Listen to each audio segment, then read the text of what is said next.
take questions at the very end. And we'll go ahead and start with the first slide, and Colin's going to help by advancing the slides when I ask. So the title of the talk is Creating Safe Spaces, Communicating Expectations to Friends, Family, Coworkers in a Respectful Manner. So if you advance to the next slide, here are the items that I'll be talking about today.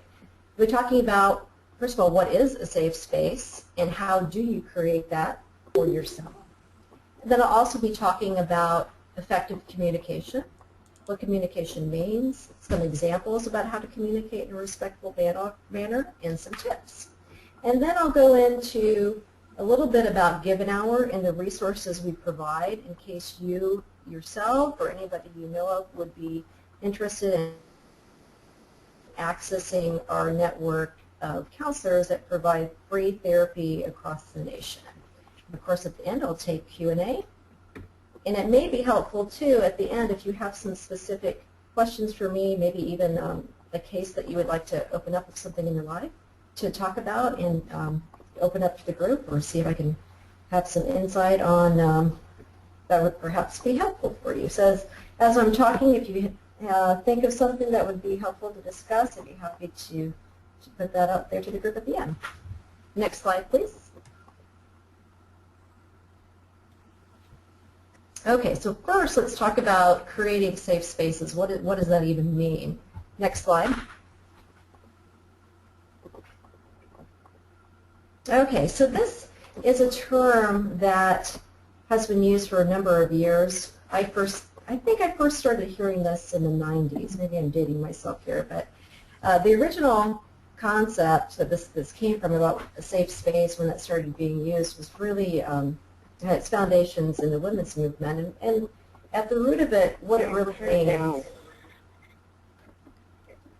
Am I too loud? No, their background noise is too loud. Are you guys getting a lot of feedback? No, I think everything's fine. Just want to remind everybody, if you could, to go mute yourself if you wouldn't mind. That's it. Thank you, and please continue. All right, sure.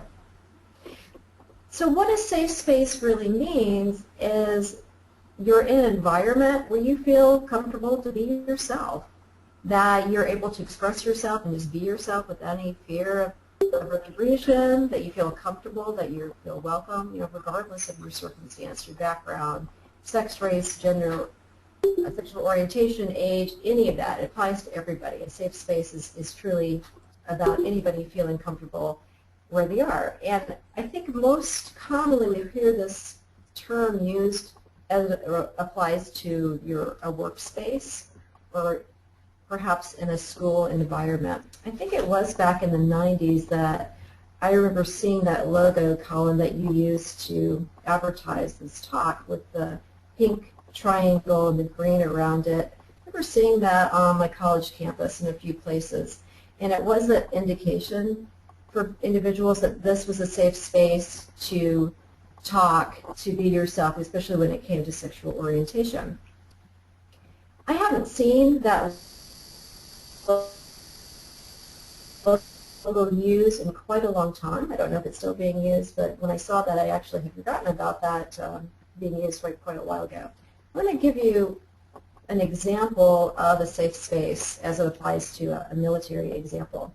When I was going to Iraq, like most people, I had to stay in Kuwait before I went in country. And one of my fellow anthropologists got there before me. So when I arrived in Kuwait, she said, "Oh, Nancy, you have to come and meet this chaplain. He's a really cool guy, and I think you'd really get along with him. And he really sort of gets the whole cultural thing. So let's go talk to him." So we went to this big building, and Chaplain Little had his own little cubicle area. And anybody could truly walk by and peek in on Chaplain Little and talk to him about virtually anything. Well, he wanted to create a safe space so that people of any spiritual or religious background felt like they were comfortable, felt welcome to speak to him. So what he did, he had a bulletin board that everybody could see when they were walking by, and it had all the symbols of any religion, or spiritual denomination. And he was very conscious of, this is how the way that I let people know that you're okay to come and speak to me. Next slide, please.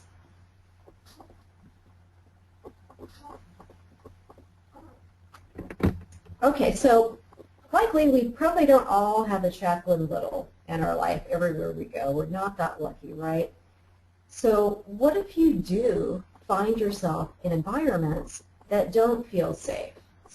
It's not always under our control, right? I mean, we can choose to seek out certain safe spaces in different circumstances. For example, you can choose your friends most of the time, right? You can choose what church or synagogue that you go to. Sometimes, hopefully, you can choose your job, or at least choose to stay in that job.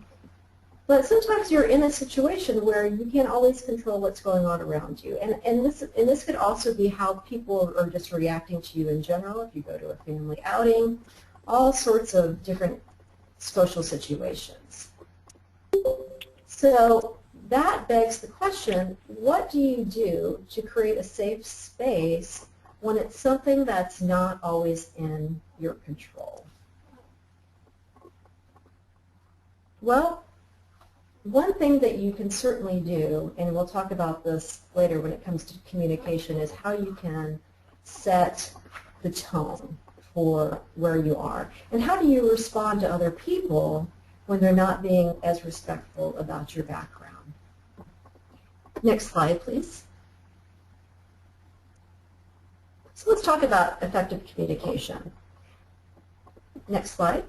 And first I'm going to start with this cartoon. See, these two folks are texting back and forth, and boy, that's a whole other conversation, is how to respond to text, right, in a respectful manner, because I'm sure sometimes things get miscommunicated in text. But this is just an example about how we're not always so kind to each other, right?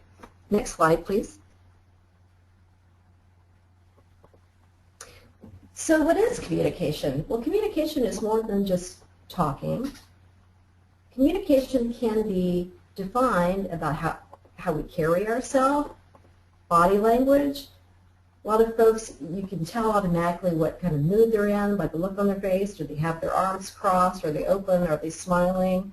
So there are lots of things that you can read off of some people in an environment just about how they are carrying themselves.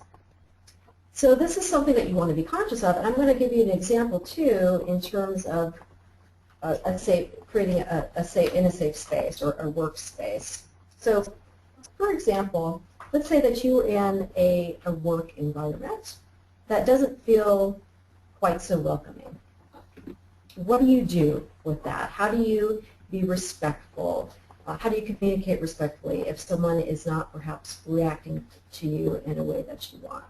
Well, there's different styles of communication, right, in terms of how you want to respond back to someone.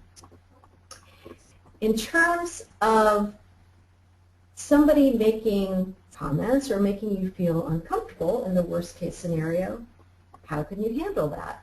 Well, partially it is about your tone, but it's also about the words that you say, and it's your body language. Everybody has a different way of how they relate to other people and how they communicate these things.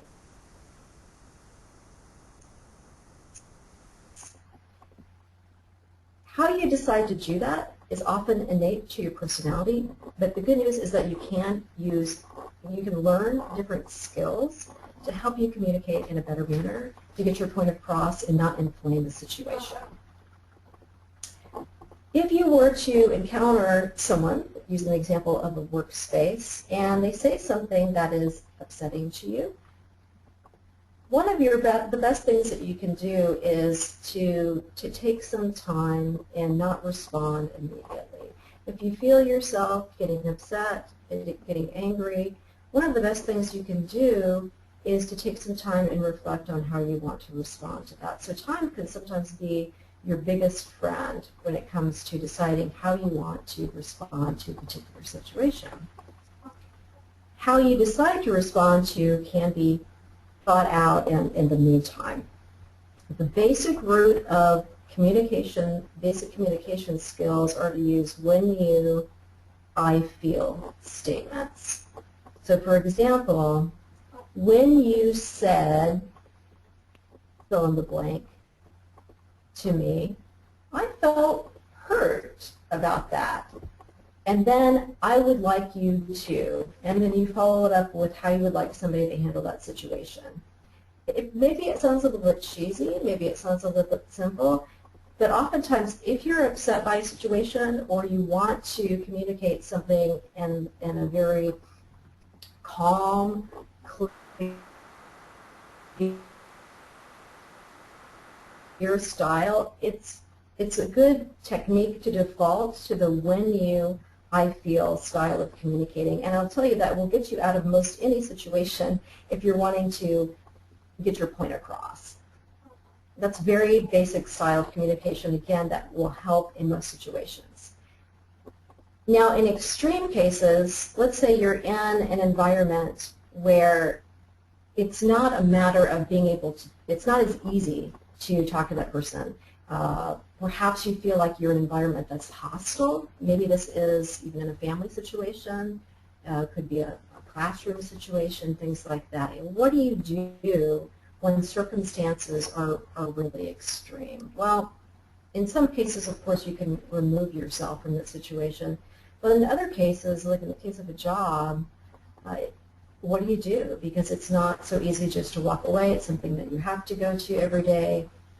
How can you deal with that long term? Well, going back to safe spaces, oftentimes, if it's, of course, in the case of something that's becoming a harassing situation or hostile situation, these are things that can be addressed through a supervisor or HR if it's not effective in addressing it with that person immediately.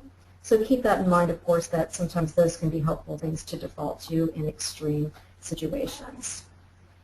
Going back to respectful communication now, outside the when you, I feel statements, again, that's just a technique to keep it very respectful, but also the nice thing about the when you, I feel statements are it's not about the other person, right? It's not attacking the other person. It's not the you statements of how that person is wrong or things that may inflame the situation, but rather it's reflecting on how the situation makes you feel when they're reacting that way. Because I really think most people, if you give them the benefit of the doubt, they may not realize that they're saying something, it could be out of ignorance, that is hurtful to you. To give somebody a chance to reflect on that and let them know, this is hurtful to me, or this upset me when you said this, and hopefully you didn't mean to say this, or at least give them the feedback that that's how it came across. That gives them the chance to correct their actions in the future and to change their communication style in the future with you. In terms of being respectful yourself, because you may be thinking, gosh, Nancy, in the heat of the moment, how am I going to do that? I'm going to give you another tip, and this may be very helpful for you in a job situation. The way that you communicate with somebody often has to do with that person's personality. This is a classic interview question. If you go to the interview, somebody may say, well, if you had a coworker who was working in your cubicle and that person was doing something that was annoying, how would you respond to that person? How would you deal with that situation? Well, I'll tell you that the right way to answer that question is to say that I would respond depending on that person's personality. So for some people, if somebody is doing something that's sort of annoying to you, and you know that they've got a very funny personality, they respond well to joking situations, the best way to communicate with that person might very well be to make sort of light of it and make a joke out of it. Maybe the person that is doing something that's annoying to you, maybe a more serious person who's very sensitive to any sort of feedback or even a perceived criticism. So you would do that very lightly. In other words, you would say something to the effect of, well, gosh, Jane, I'm sure you weren't sure that you were doing this, but I think you get the sense of what I'm saying is you would say something in a very respectful manner, knowing that they might respond sort of severely to that. So in terms of respectful communication, it's helpful to know your audience. So if this is a family member, I'm sure you can think of somebody in your family who may be related to a case like this. You know them well, and you know what they will respond to or they won't respond to. Now, you may also be in a situation where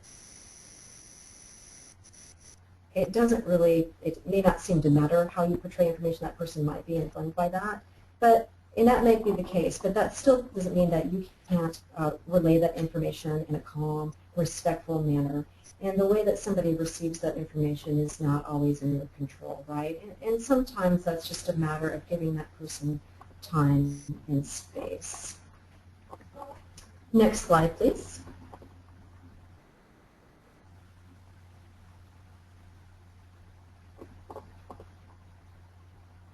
Okay, I covered some basic communication skills earlier with the when you, I feel statements.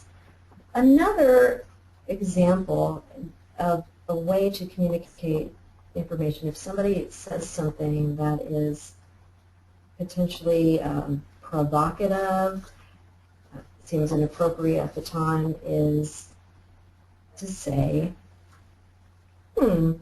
that's interesting. Just think about it. What can somebody really say to that? So for example, let's say somebody makes a comment that feels offensive to you. Respond in a very calm manner. That's interesting. Tell me more. Or, that's interesting. Why would you say that? Or, that's interesting. Why would you do that? Why would you ask me that? That type of basic statement, that's interesting, followed by maybe a little bit more, and again, it's all about tone, right? Can sometimes diffuse a difficult situation or give off the tone and attitude of, well, this person isn't upset with me and reacting, but clearly there's something I said that didn't seem quite right, and maybe I need to reflect on that a little bit more. So that's interesting comment can oftentimes do a lot to diffuse a situation and help somebody sort of take a step back and reflect a little bit. I decided to wait on the examples at the end because I would like, if you're open to it, for someone to give me an example of something that they're perhaps dealing with or even something in the past so we could have a conversation and dialogue about communication skills. This is obviously a very broad topic, so it can often be difficult to cover this without a really specific example. But at the very root of this, to recap in terms of communication, is that communication is something that's more than just words. It's also your actions. It's how you carry yourself. It's your body language. It's your tone. So in terms of being respectful, you want to keep all of that in mind. Second, I spoke about a couple different examples of what to use if someone is doing something that doesn't feel respectful for you.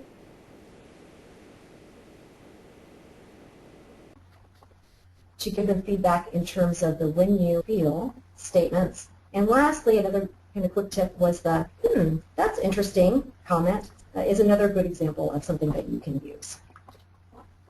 Next slide, please. Okay, so in terms of the second part of this, I also wanted you to come away with having a resource. Communication and interpersonal relationships are tricky things, and if you're finding yourself too in spaces that do not feel safe, and perhaps you feel even trapped or you can't get out of them, or you're feeling stuck on communication skills, it can be very helpful to consult with a therapist. They can teach you much more than I can go into today, some advanced communication skills or sort through what your situation is and how you can best respond in what situations you may find yourself in. And I wanted to let you know about the resources that Given Hour offers through our network of therapists that are in all 50 states across the United States. Next slide, please. So Given Hour, the organization I work for, was founded by Dr. Barbara Van Dalen. She's a psychologist. She's still our president and founder out of the D.C. area. And she created this in 2005 when she was seeing that there were a lot of people being affected by the conflicts in Iraq and Afghanistan and in general post 9/11. And she really felt that I'm willing to help and volunteer my time, and certainly other therapists feel that way to help fill these gaps and needs. So Given Hour has a network of about 7,000 therapists across the nation. Our goal is we'd like to have 40,000 therapists, but it seems to be hovering around 7,000 over the years. We've gone into our 10th year now. And these, again, are people that are licensed therapists that want to assist with the military-affiliated population and donate their time for free. In terms of who can access this network, this is for people who have served post 9/11. This is Guard, Reserve, active duty. It could also be someone who is retired, separated, or still serving. This is also for the loved ones of someone who has served or is serving post 9/11. So that seems to be the audience up here. I'm guessing that's on the call, or loved ones of people who have served post 9/11.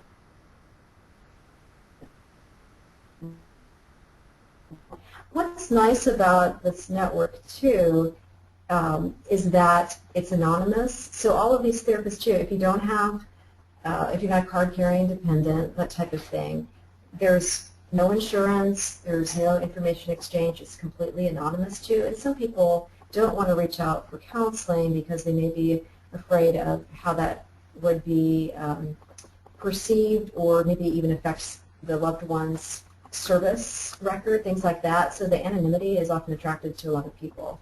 The other thing that's delightful about Given Hour is it's very easy to access. Next slide, please. You can go onto our website, which is, and you'll see it at the end, that it's giveanhour.org. That's giveanhour.org. And you'll see a tab to locate a provider. You put in your zip code, and then it will ask you for some mile radius, and you can select that. And you can also do a search for therapists that have a particular specialty. So if you're looking for someone who specializes in certain things like family counseling or working with adolescents, perhaps post-traumatic stress disorder, traumatic brain injury, you can also do a specialized search for that. And worst case scenario, if nobody comes up in your area, you email us at info@givenhour.org, and we'll help locate someone for you. And more often than not, we can do that fairly easily because there will be at least someone who knows someone in the area, because we found that therapists are very responsive to wanting to assist the military-affiliated population, so we've gotten a lot of good feedback when we've reached out to people in a particular area to find someone. What you're seeing on this slide now is a little bit more information about Given Hour if the organization is new to you. It is a nonprofit, and you can see here our president and founder, Dr. Van Dalen's Time Magazine's 100 Most Influential People in the World back in 2012.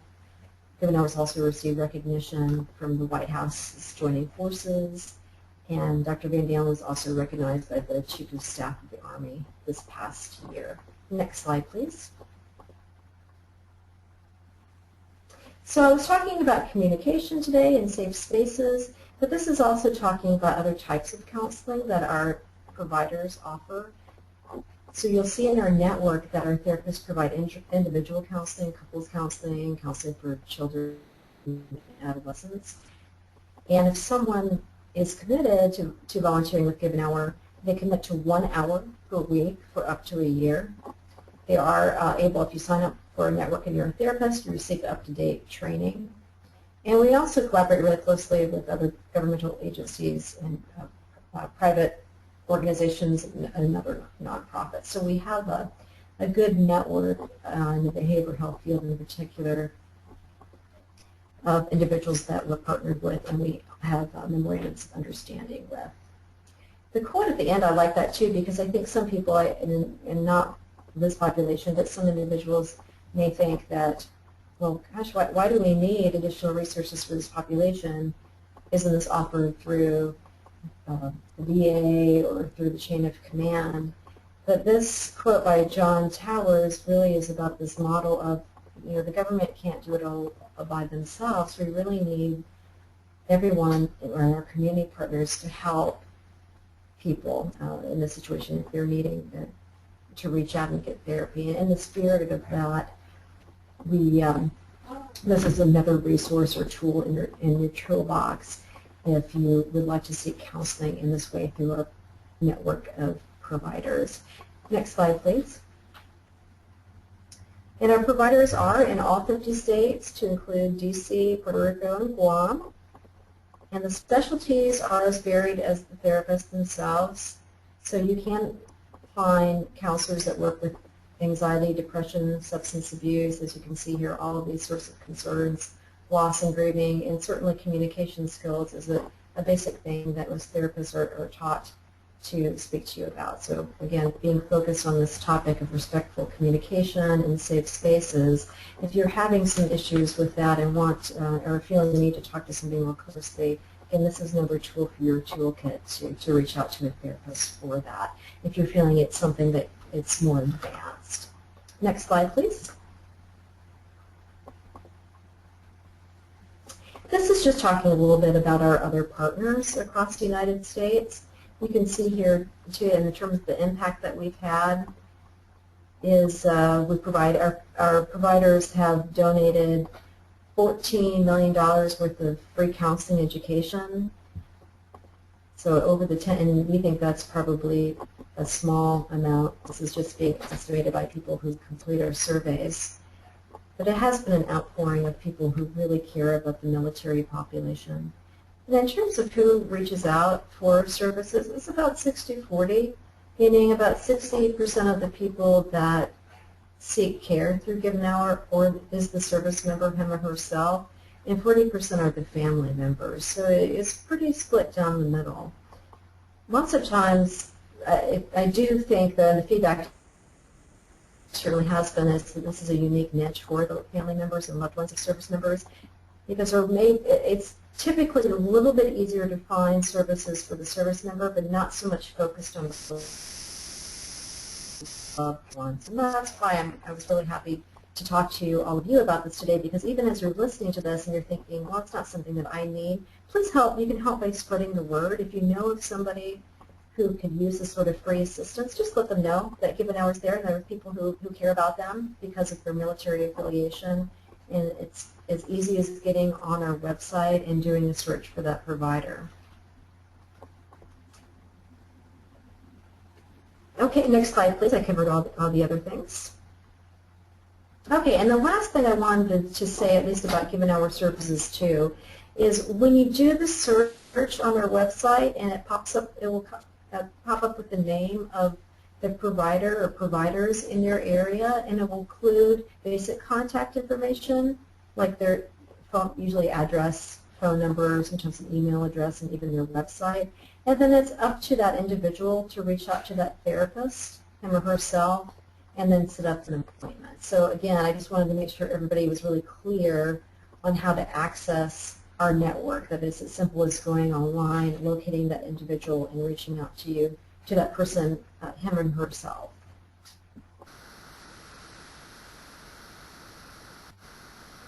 So I really would like to get some feedback on what I shared earlier about communication, especially as it applies to space, whatever about safe spaces. So in the case too, if you feel like you're obviously not in a safe space, how do you navigate that? How do you best communicate that in a respectful manner, especially if that person's not being respectful? That makes it a little bit more hard. So how do you step away from that and maintain that space for yourself. So I'd be happy if someone wants to ask me some questions or share an example and kind of have a conversation about that if somebody would like to do that. And it could be even be in very general terms. Or if somebody has any questions about Given Hour and our resources, I'd be more than happy to answer that too. So anybody brave enough to kick this off? And actually, so Nancy, I do have a question, and let me see. So this is from Ariana. She said she had heard about some helpful reactionary responses that you can use interpersonally when you're the target of a harmful statement. Can you talk more about proactive steps that someone can take to build safe spaces so that it's clear that harmful statements aren't welcome in a given setting?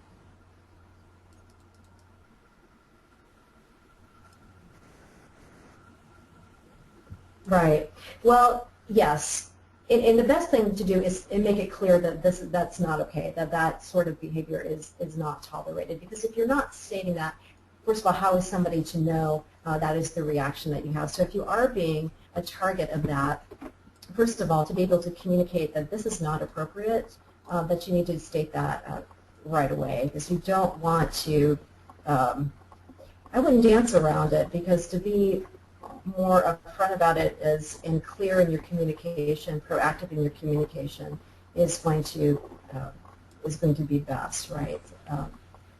And that isn't always easy for people to. For some people, they have different personalities. It's not as easy for them to speak up. So it may be something that you need to practice, or maybe you're the other extreme. Maybe you're somebody who is going to react very quickly to an inflammatory comment, and you want to sort of kind of keep your cool so you don't make the situation worse, right?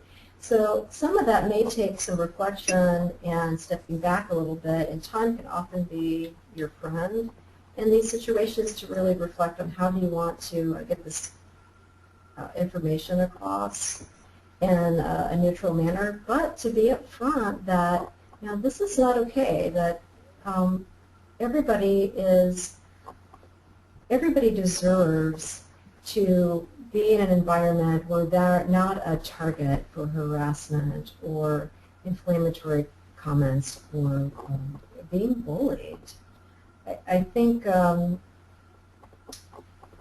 there's certainly been more awareness about that in our culture, about that concept of bullying and being more conscious and respectful of people. And I'm really glad that that dialogue has been created. Yeah. Because we're more conscious about that as a society. And I think that also, in turn, opens people up to be more receptive to that. So I don't know if that's giving Ariana what you want, but hopefully I'm sort of on the right track with that letting it be known that this is, this is not appropriate. This is not the space for that, but to communicate it in an even way yourself without inflaming the situation. Okay, and I had actually a question going off of that from Ariana. Are there any kind of blanket statements that you would recommend giving either when you come into a new organization, like a new job, or you're kind of in a new relationship? How do you recommend going about that to make sure that you kind of set those boundaries and set those rules? That kind of stuff doesn't ever happen. Sure. Well, unfortunately, you can't always, control that. That's never going to happen. People can respond in any sort of way. But yes, what can you do to make sure that you're holding that space, that you're someone who has certain expectations? And largely, it's, again, comes back to communicating stuff and stating things yourself. I think a lot of times people can tell by your personality and the way that you carry yourself what's appropriate and what's not appropriate. So sometimes it's a matter of being clear in your communication yourself.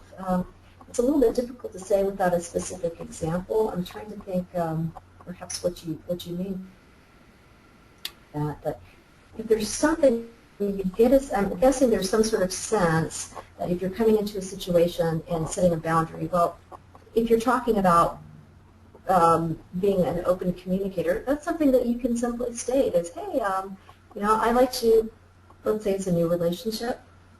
I'm somebody who's likes to communicate and is happy to discuss situations, and if there's ever anything that comes up that we need to discuss, I just want you to know I'm very open to talking about whatever. And sometimes something as simple as that, of setting that tone that you're approachable, can make a big difference.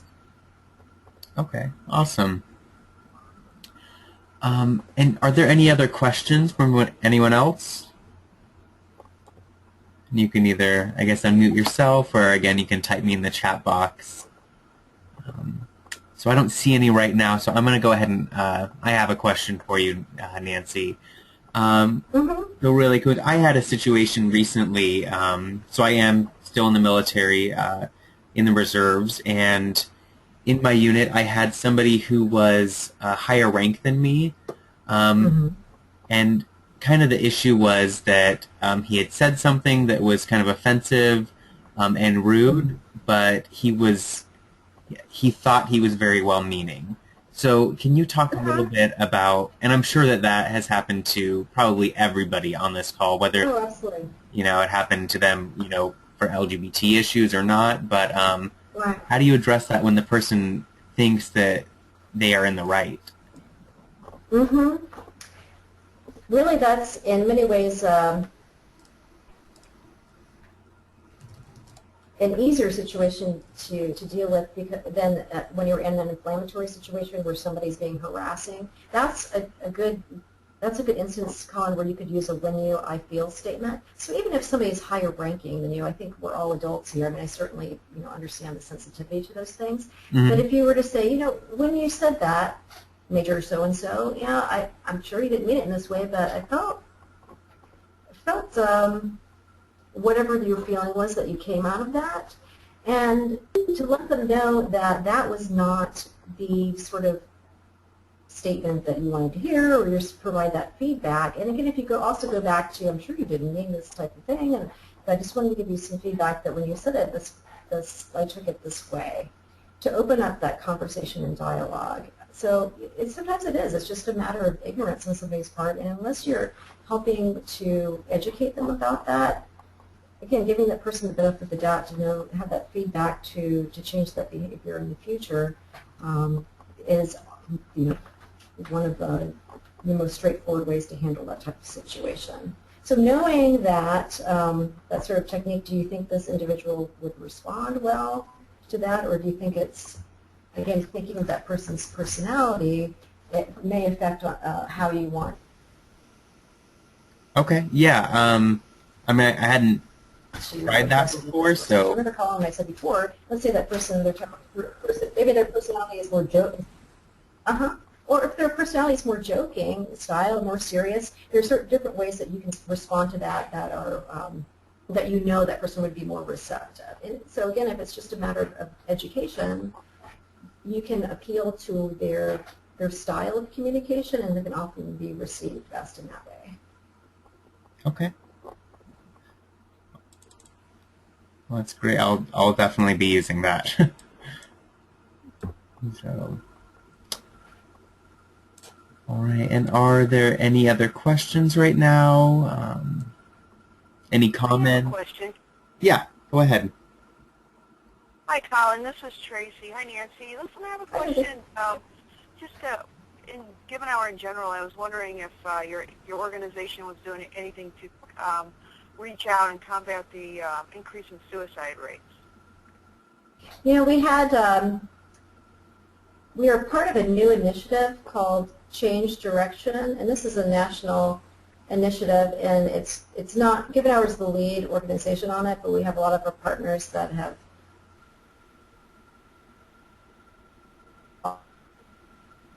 also joined in, and it's to change the stigma and the conversation about mental health in the United States. We had a launch for the Change Direction initiative about 2 weeks ago, and the First Lady spoke. I've received some good feedback, but with our partners, because again, this is something no one can combat this by themselves, no one organization or entity, and our belief always with Given Hour has been about collaboration and working closely with our partners. It was a really nice conference, but what I think was even more important about a one-day conference was having these various organizations make a pledge about how they would change the dialogue about mental health in the United States to encourage people to reach out to get help and to think about mental health issues as a matter of health in general. So you have no issue, most people, going to the doctor if you had a health issue. So why do we have this resistance or fear or judgments about going to seek mental health services? Because ideally it's part of being a whole person and addressing things in a holistic matter. So we were excited about being part of that initiative, spoken at numerous conferences about mental health issues as it's pertained to suicide. There was the suicide stand down a couple years ago where everything halted for one day and across the military to address this issue of suicide, and we took part in that as well. So certainly that's been part of our ongoing dialogue. It's in general seeking help, but also taking part in various initiatives that discuss the suicide rate. But that is quite serious and something that should trouble us as a nation, and it does come down to the community level in terms of how can people get help and where can they get help. So, so certainly, again, even if you're not somebody who feels like you could benefit from given hour services, to let folks know that this exists, particularly because the anonymity part of it can keep people, particularly in the military, from seeking help because they're concerned about how it will look on the record and various other things. To know that this is a resource out there can be very helpful and may make the difference of somebody addressing some issues so it doesn't get to that crisis state.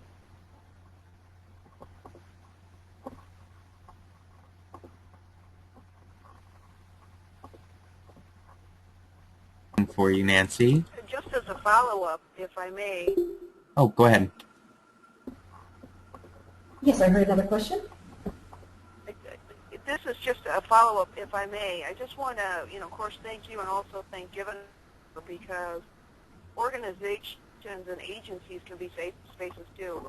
And through your literature and through your website, you have always shown that you are a safe space for gay and lesbian service members and their families, however they are defined.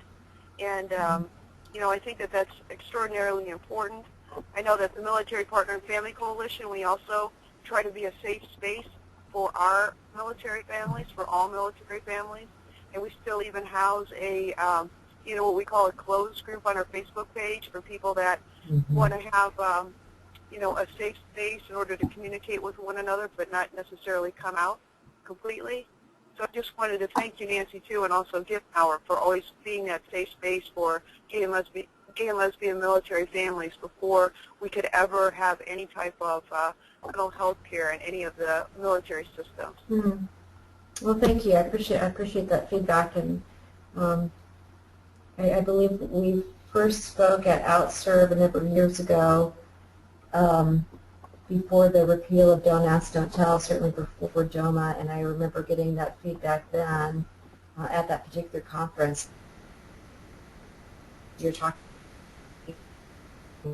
about there wasn't that sort of safe space to get free counseling on a nationwide level, and we were very honored to offer that, and very good point about organizations being a safe space. This organization certainly is, that's sponsoring this webinar, and good point about Facebook too, that I was using examples of physical environments, but social media has opened up a wonderful forum for safe spaces for all sorts of issues for people to talk and share back and forth. So that's often helpful too, especially if you find yourself in environments or places where you don't feel like you have that sort of support, that you now, thanks to social media, you can access a lot of that through social media, so you don't have to physically be somewhere. You can do that from literally anywhere in the world. And isn't that wonderful? Those closed groups too, I've seen those in a number of different environments, and that makes a huge difference. So again, you can't always control the environments you're in, even as much boundary setting and communication that you do. Sometimes you're just stuck in certain situations, or you're exposed to certain situations that are toxic, that aren't supportive. No matter what you do, if you can get out of those situations, of course, do that. Don't expose yourself to them. And if you feel like you don't have access to resources and safe spaces, such a good point about social media is an excellent way to do that, and of course to reach back to people in your life that if you need that sort of support, just to have one person that you can talk about these issues with, it's so important.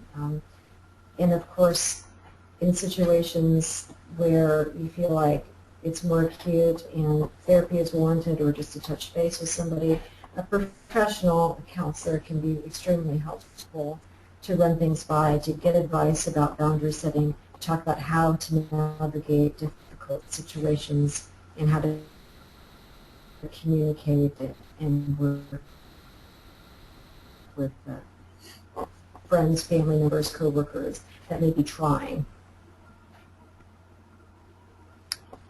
And we have one more question, Nancy, and then we'll wrap it up right after. Anybody else?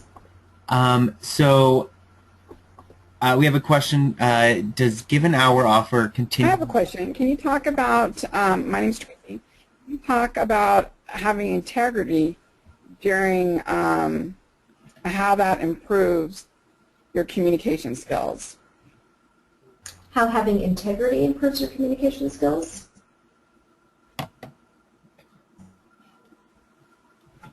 Is that what you said? Correct. Can you say a little bit more about that? Yes. Going back to Ariana's question, I was thinking about how you need to have your actions need to be expressing also your communication, what you're communicating. In hard situations, how would that improve the situation? And what else would you say on that? Well, in terms of, I mean, I guess, when I think of integrity, it's being ethical, it's being mindful, it's respecting oneself and other people. I guess that's how I define integrity. I don't know if something else is coming to mind for you. So certainly if you are trying to hold that space of having integrity as you are communicating with someone else, that you're being honest with yourself and with that person about where you're truly coming from. And that can be very difficult to do, but if you're, I guess what comes to mind, and I don't know if this is what you mean, but it can be really difficult to be in a situation where you feel like on a day-to-day basis you are dealing with a situation that's demeaning or hurtful or painful for you, and to not have integrity, to me, would mean you're just sort of ignoring it to keep the peace. But in the meantime, you're suffering from that, right? So to me, to have integrity in that sort of situation is to honor that, you know, I'm important, my feelings are important, and it's important that I address this instead of just letting this pass by me, because to speak up, it can take a lot of courage to do that, but by doing that, oftentimes that's not just helping you, but this person may be sort of oblivious to this in general, and other people, certainly if they're doing this to you, they may be doing this in other parts of their life, so it may end up being an educational opportunity for that person by just being authentic with them about how their actions are affecting you. Thank you. Absolutely, great question. And Nancy, can you hear me? Yes. All right, so we had one more question, and then we'll go ahead and wrap it up after this. But does Given Hour offer continuing education opportunities for therapists in their networks to learn more effectively about serving specific communities, such as the LGBT community, families of different cultural backgrounds other than American, non-Christian religions, and so on? Mm-hmm. Yes, if you sign up to become a given hour provider, you're issued a username and password to access more advanced information or training about all those different areas that you're covering, different cultural areas and working with the military, but also, I don't know if we have anything specifically about LGBT. I bet we do. But I know we have a lot of stuff for therapists in general about how to work with the military population, because they may specialize in certain areas, but they may not have worked as closely with the military. So we want to offer that to people. With the CEUs, some of those resources that we provide to therapists that sign up for our network, some of those are free CEUs, not offered specifically by us as much as perhaps through the VA or other networks. We also have a lot of information that's just open source on our website. If you advance to the next slide, Colin, I think that's where I have, or we have a couple different websites. Our second website, which is the connected website, let's see. Yeah, that's the one. So if you look at there's our main website and the connected website, connected.givenhour.org, we set up that companion site to show people resources. And this is not just for therapists, but this is for anybody that may be part of the military population. And it will talk about different things to read, different journal articles. We will occasionally have conferences or presentations within a given hour, and when we can, we will record those so that people can watch them. A few of those that we have on the connected site, if you watch them, you can do a post-test and get free CEUs. So yes, to answer that sort of a long way, we do offer that in our network, and you don't necessarily have to sign up to become a provider to get that, but some of that is listed on our connected site. But certainly if you are interested in signing up, we would love to have you within our network, and then you can get access to a little bit more resources by becoming an official partner or provider. Awesome.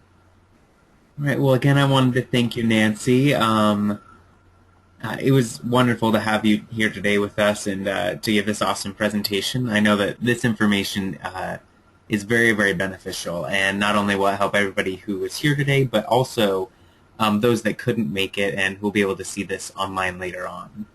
So yeah, thank you. And just really quick, everybody, I want to let you know, go back to this slide right here. So we have another presentation next month I just want to tell you about. So we'll be talking about education opportunities for spouses, and that is with Allie Jones from the National Military Family Association. So look out for that, and it'll be at the same time. It'll be a Saturday at 3 p.m. again, Eastern Standard Time.